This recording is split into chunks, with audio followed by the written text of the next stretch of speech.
Hello, everybody, and welcome back to Collecting Canadian Cavalry and Armour. I hope everybody's liking and subscribing. That would really help us out. Anyway, today we're going to take a look at the regiments that were created in the 1936 reorganization of the Canadian militia.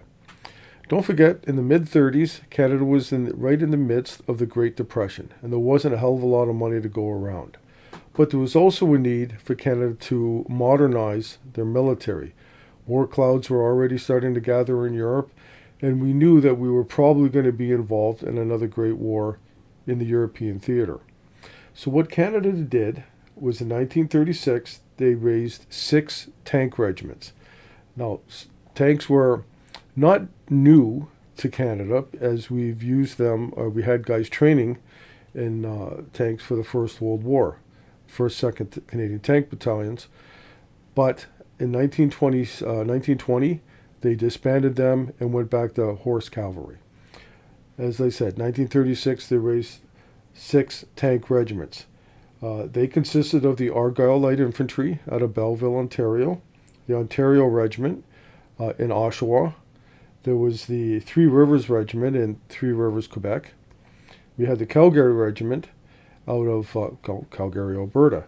Now, these regiments had been infantry and were re-rolled to tank. There was a machine gun unit that was in Moncton, Ontario, and they became the New Brunswick Regiment tank. And then the Essex Regiment tank was a brand new regiment raised right here in Windsor, Ontario. They were probably picked, especially Oshawa and Windsor, because there were automotive companies there, and the guys had a pretty good idea on mechanization. We'll take a look at all these badges in a little bit. Now, they also raised 6 armored car regiments. We have the 6th Duke of Connaught's Royal Canadian Hussars out of Montreal. We have the 2nd Armored Car Regiment out of Winnipeg, Manitoba. We have the King's Canadian Hussars out of Kentville, Nova Scotia. And last but not least, the British Columbia Hussars from British Columbia. These were raised as armored car regiments, and using a lot of the tactics and the ideas and the experience that they had from the motor machine gun units from the First World War. And then Canada decided to have 3 mechanized cavalry regiments. They were 8th Canadian Hussars out of New Brunswick as well. They had the 7th, 11th Hussars in Quebec, and the 19th Alberta Dragoons. Now, these mechanized cavalry regiments were kind of interesting. They were a very eclectic mix of vehicles. They had wheeled cars, like automobiles. They had light tanks. Well, Canada didn't have any tanks at the time, but under their organization, they also had armored cars. So it was a very eclectic mix. Oh, and motorcycles. Okay, I forget the motorcycles. So it was a very eclectic mix of equipment for these guys, and I'm sure it was quite a challenge trying to come up with doctrine to use these guys.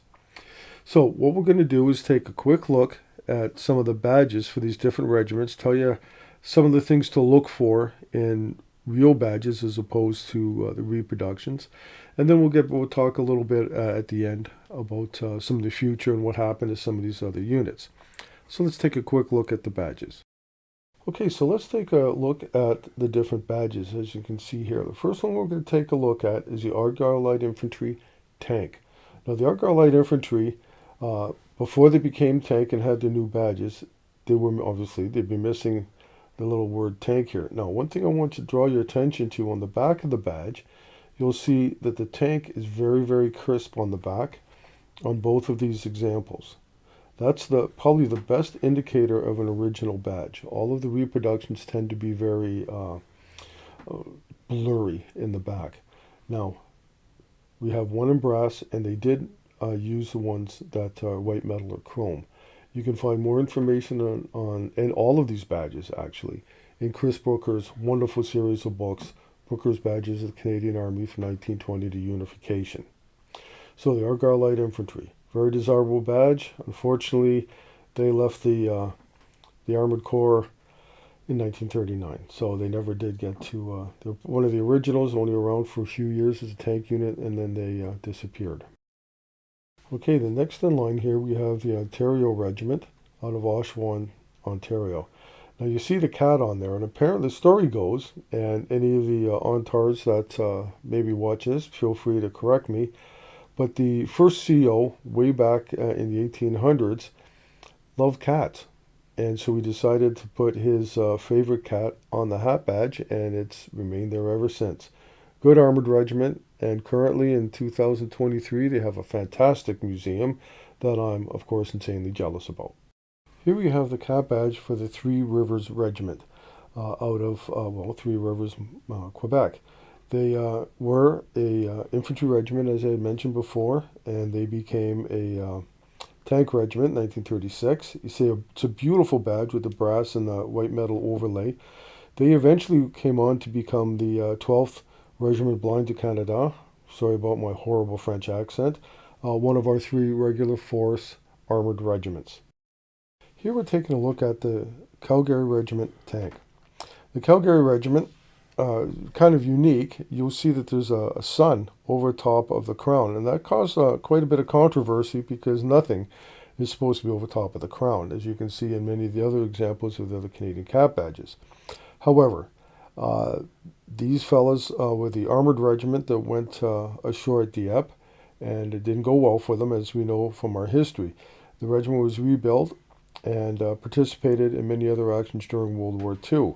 For their service during the war, they ended up becoming the King's Own Calgary Regiment, and they're still around today as one of the premier regiments within the Royal Canadian Armored Corps. So here we have the cat badge for the New Brunswick Regiment tank out of Moncton, New Brunswick.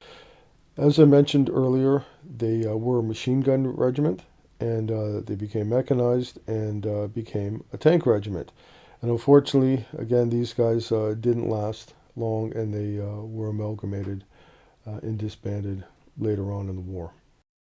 And now for the last, but certainly not least, of the new tank units, the Essex Regiment tank from Windsor, Ontario. Forerunner to the Windsor Regiment, my old unit.